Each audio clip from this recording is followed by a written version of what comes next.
Hey everyone, welcome to another episode of Gripe, the show for short, sweet reviews of new release movies, plus the one thing that annoyed me the most.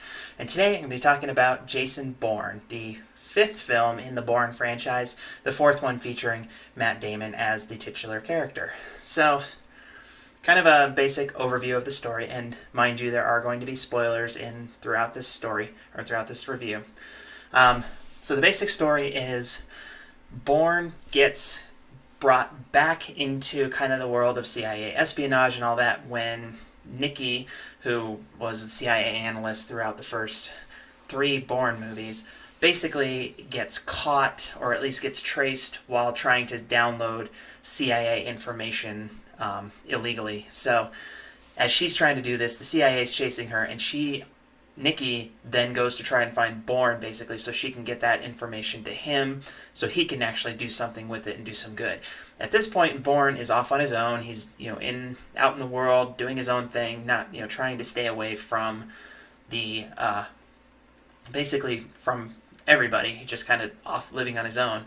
And Nikki brings him back into that world, but obviously the CIA is right on her tail, so when they meet up together in Athens, the CIA is right there to take her. And this is when Athens is in the middle of sort of like a heavy almost like a civil war almost going on, where the Greek citizens are attacking parliament, they're attacking police, and it's just chaos in the streets. But still, they're on to Bourne. And as Bourne and Nikki try to escape, and one of the CIA assets, they love that word, played by Vincent Cassel, shows up and ultimately kills Nikki, but Bourne is able to escape. Now, on the CIA side, you have the new CIA chief, played by Tommy Lee Jones, and his top analyst, who's pretty much the one who's running this operation and trying to find Nikki and ultimately Bourne, played by Alicia Vikander. And when things start to go awry, basically Alicia Vikander says, "Put me in point, let me be the one to try to find Bourne," and to do that. And Tommy Lee Jones kind of reluctantly accepts, but he ultimately does. And almost immediately you find out Tommy Lee Jones is working kind of behind the scenes, because there's another aspect to all this, and there's a company out in Silicon Valley who's kind of like an Apple/Google type of organization who's doing this like big web release software, basically. And then they're talking about privacy and all that stuff, but realistically they got where they are because the CIA has been basically funding them, so the CIA can put tabs on people using their internet software, which the founder of this, or the CEO of this company, is obviously like kind of trying to back away. But Tommy Lee Jones is not going to have any of that. He's kind of reminding him why they're doing what they're doing. All amidst trying to track down Bourne. So you have them chasing Bourne, who's got these Black Ops files, and then you've got this Silicon Valley guy who's just trying to put out good software, maintain people's privacy on the net, and the CIA, who's in the middle of this, trying to control everything. And so Bourne goes and tries to get the information to this German guy that Nikki was working for, who ultimately he's able to decrypt the information and learn a little bit more about who he is and where he came from, and more specifically how he got into Treadstone in the first place, which actually was his dad kind of pushed him into Treadstone before the CIA kind of made it so that Jason Bourne, or David Webb as he was originally named, would kind of be the hallmark of their program. So basically he learns that the CIA actually is responsible for his father's death.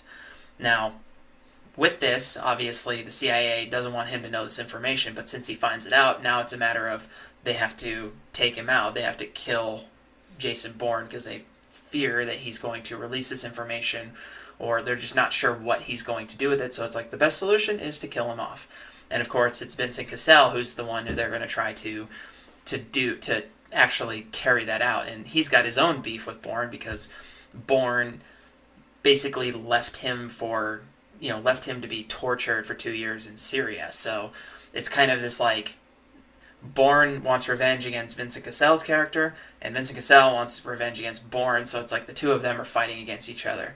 And all the while, Alicia Vikander's character is seeing that the CIA is not operating really morally, and so she wants to, based on everything that she's reading, she's like, at this point, our best solution is not to kill Bourne, but actually to bring him in. He'll be a better asset to us if they bring him in. So she wants to make that argument, but Tommy Lee Jones does everything he can to sway it so that everything she does, she's continually stopped at every turn, but she continues to maintain her loyalty even though she's working behind his back. And the whole story culminates in Vegas at this tech conference where, Tommy Lee Jones has basically set up that Vincent Cassel is going to kill the tech guy as well as, Alicia Vikander's character, and, that's that side of the plot that they're trying to focus on. And of course, Bourne is there as well, and now he's got Alicia Vikander on his side when, after this kerfuffle in London, basically, they lose Bourne, but he is able to, get some, kind of speak with Alicia Vikander's character for a minute and kind of build an alliance there so that they can work together. But ultimately, it just creates chaos in Las Vegas. Bourne kills Tommy Lee Jones. Alicia Vikander kills Tommy Lee Jones, but Bourne takes the blame for it because, he can. And then he chases down Vincent Cassel's character to get, his revenge for killing his father. And then at the end of the movie, basically, she continues to affirm that the best solution is to bring Bourne in, but Bourne obviously is not about to come in, especially when he records her basically saying, if he doesn't come in, then we need to erase him. We need to get rid of him, basically. So it's, he obviously would be a better asset in that system, but not if he doesn't trust them. And that's kind of how the movie ends, is him kind of walking away, essentially. And where that leads to, we don't know. There might be another Bourne movie. Truth be told, I hope there isn't another one, and that's not because this was a bad movie, and it's not because I don't think that the story merits more depth to it. It's because I think here's my biggest problem. Not with this movie, but with the franchise, is the first three movies, the Bourne, Identity, Supremacy, and Ultimatum, they're three great movies, especially when you watch them together. When you have those three movies together, they are a solid trilogy about one story. It's basically the story of how Jason Bourne became who he is after this freak accident. Because obviously, if it weren't for that accident, Jason Bourne would just continue to be this CIA killing machine. Even though he in that movie, you see that he's starting to question, his willingness to kill just for the sake of, the government. And obviously, they explore that more in Bourne Supremacy and all that. Those three movies together are a solid story. And then they threw in the Bourne Legacy, which obviously doesn't have anything to do with Jason Bourne, but it does have to do with the same kind of universe. And while that movie was not very good overall, it did something that none of these other four movies have done, which is they broke the paradigm. And that might have been part of why people didn't like it as much, is because they actually did something different with that movie.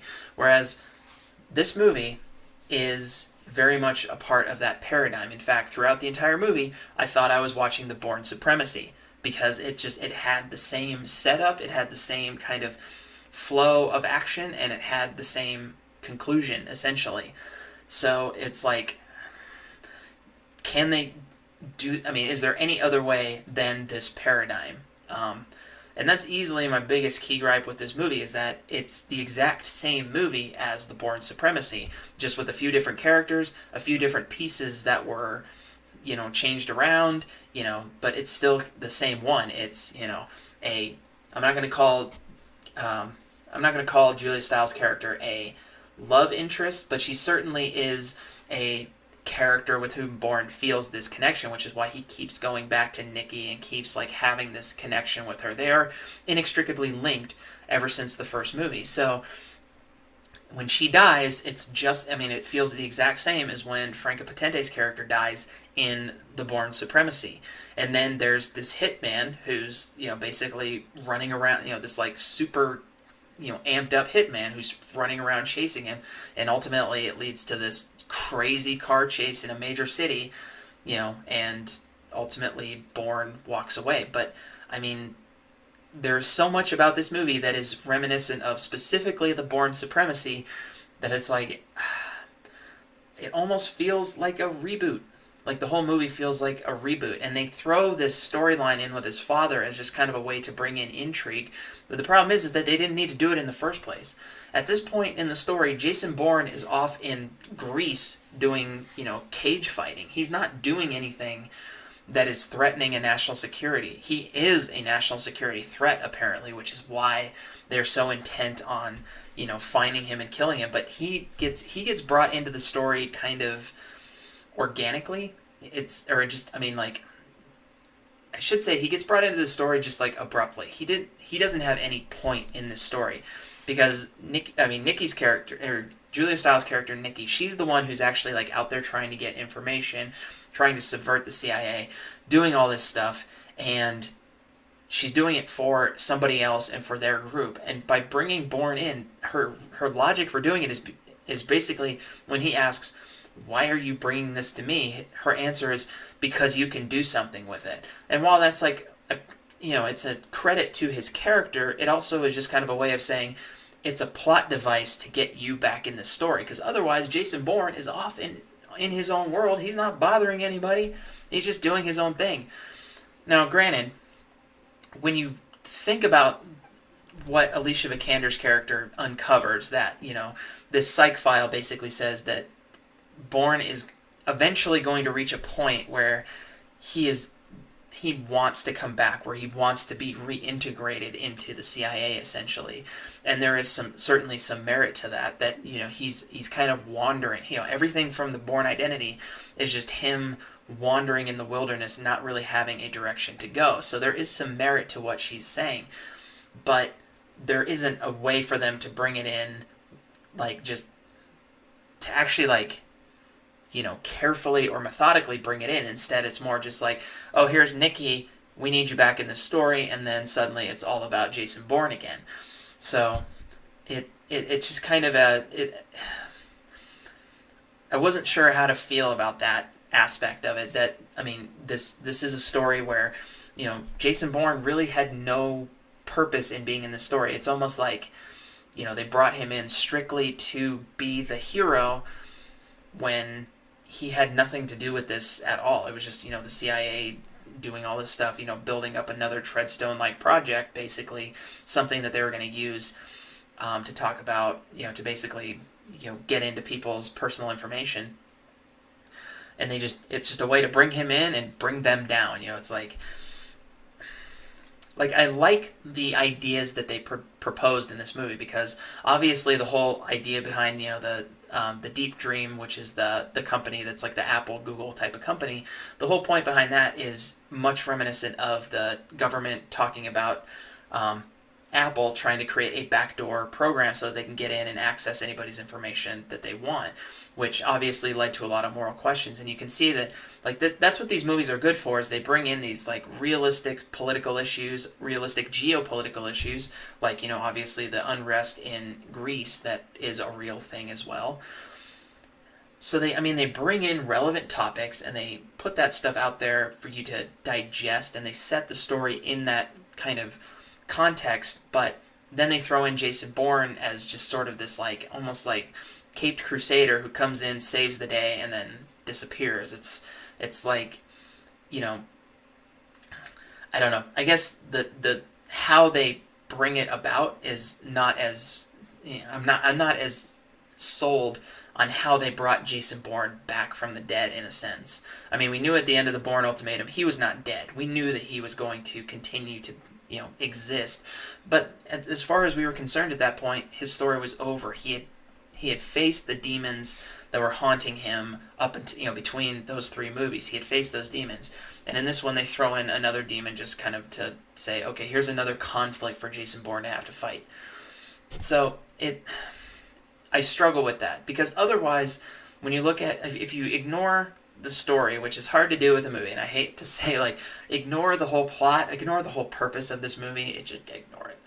When you get down to, the brass tacks of what the movie is, it's still a very solid Jason Bourne type of, political espionage type movie. It's, the Bourne movies are different from James Bond movies because they don't have this cartoonish character who's like trying to destroy the world or something. They have, real concerns that people have about distrust of the government, of people who are trying to, in this case, like build backdoors into privacy so they can track everybody, so that they can, basically follow everything that everyone's doing at all times. We talk about like Snowden and the security breach and all that stuff that happened a few years ago. Obviously, privacy is something that's on people's minds.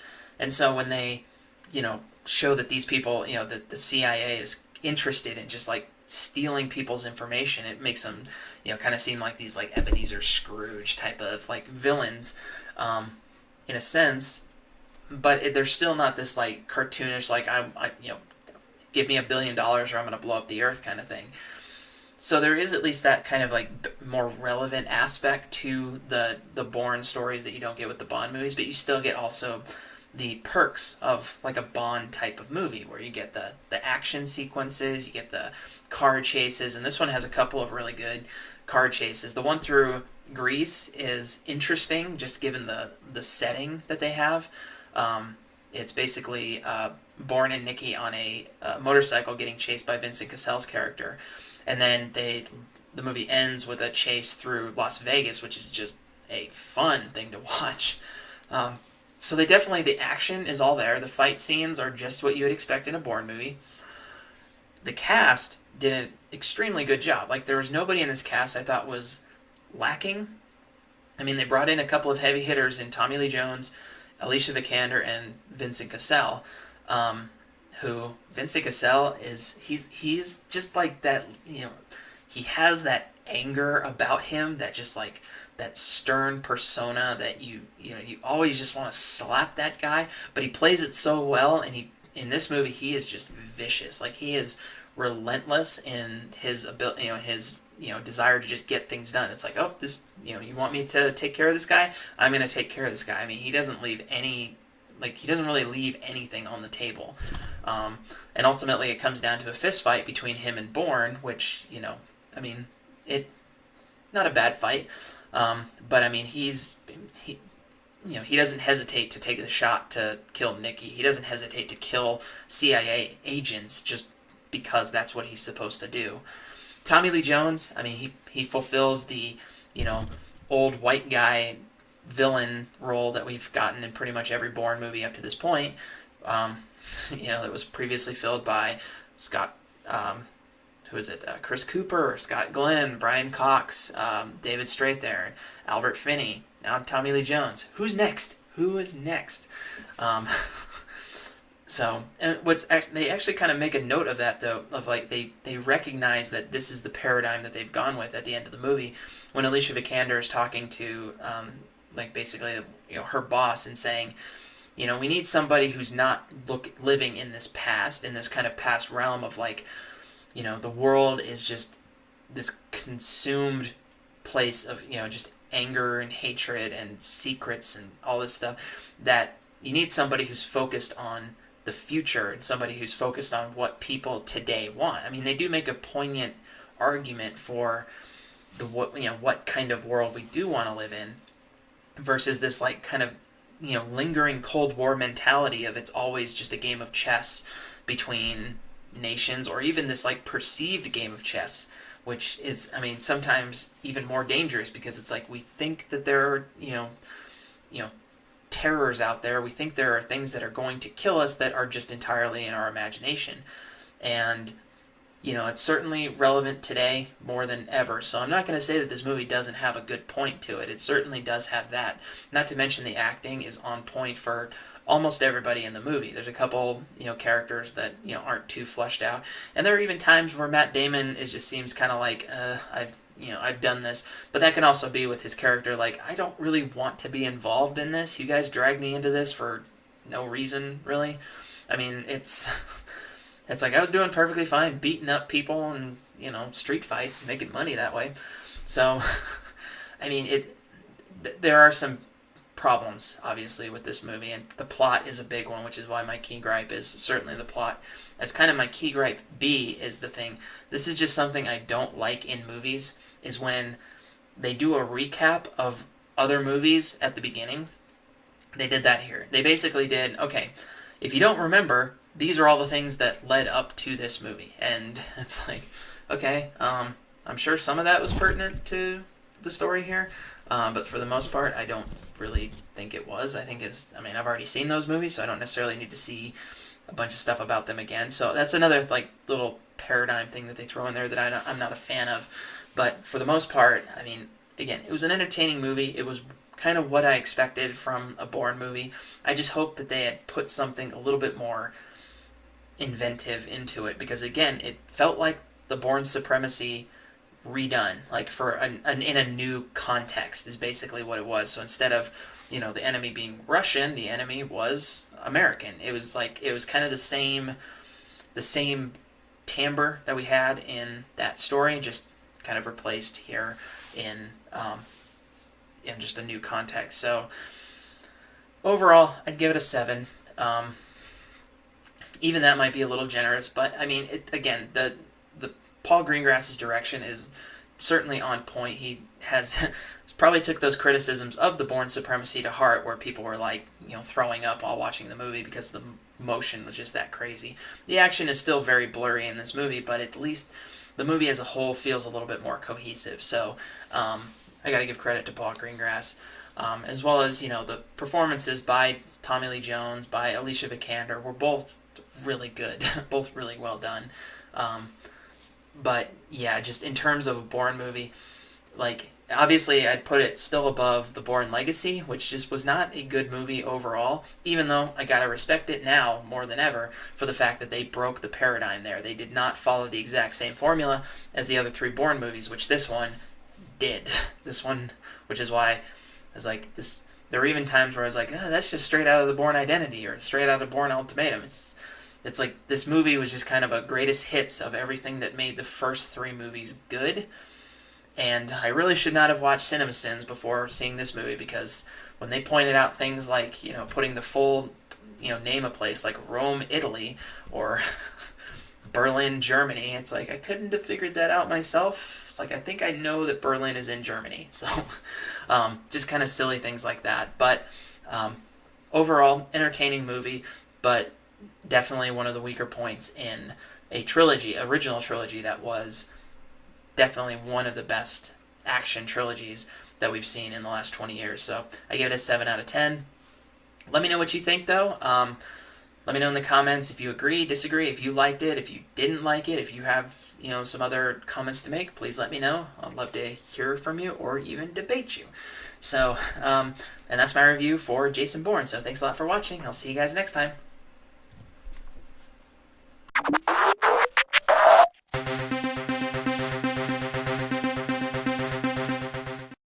Hey everyone, thanks for watching this video. Be sure to keep up on all of my YouTube videos by clicking subscribe, and if you're already a subscriber, thank you, and you rock.